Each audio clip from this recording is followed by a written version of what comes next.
Маат Кадырова Венера Жалиловна сага өз кара чечекей келинин дома тартууда. Үмүт деген. Ал айтып атат, что көп жыл Россияда иштеп жүрүп, өз келин болгондо, значит, өз бир тууган иниң.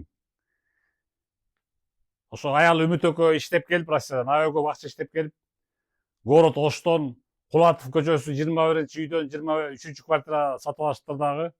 Силерге баш көз болуп турган пока деп табыштап коюп, кайра Россияга кетип калышты иштегени. Кайра келсе көп жылдан кийин квартира жок дейт. Силер сатып ийипсиңер. Ушундай дома тартылууда. Анан албетте экинчи тарап сизди да укканга даярбыз, Венера.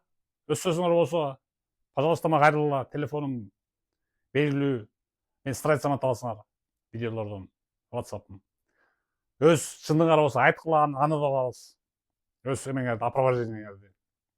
А так пока сиз биздин көзүтө мындай как эмеге катар көрүнүп атасыңар, ошентип алдап кеткен киши сыяктуу көрүнүп атасыңар.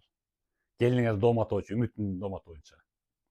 Какаанга муштаган болуп, былтырбы же быйылбы ошол Үмүттүн күйөөсү да каза болуп калыптыр.